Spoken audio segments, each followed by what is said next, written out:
আজকের আমরা সবাই মিলিত হয়েছি স্কুলের ছাত্রছাত্রী, আমাদের পটম মন্দিরের প্রতিনিধি এবং আমাদের প্রণবানন্দ বিদ্যা মন্দিরের শিক্ষক শিক্ষিকাবৃন্দ। সবাই আমরা পালিত করছি বিশ্ব যোগ দিবস। ভারতবর্ষের প্রধানমন্ত্রী 2014 সালে বিশ্বের দরবারে এই যোগ দিবস আজ 21শে জুন যে যোগ দিবস, এই যোগ দিবসের দিনটা বিশ্বের দরবারে আমাদের ভারতবর্ষের হয়ে বিশ্বের দরবারের কাছে এই দিনটাকে পালন করার জন্য উপস্থাপনা করেছিলেন।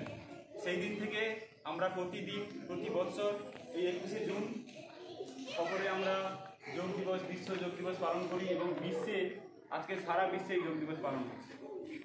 যোগ সম্পর্কে আমাদের প্রণবানন্দ বিদ্যা মন্দিরের শিক্ষক মিন্টু বেশ, যোগ কেন আমরা করব, যোগের কারণ কি, যোগ মানে কি, যোগ করলে শারীরের কী উপকার হয়, সেই সম্পর্কে একটু মিন্টু বলবেন। তারপর উনি আমাদের ইনস্ট্রাকশন দেবেন কীভাবে যোগ করব।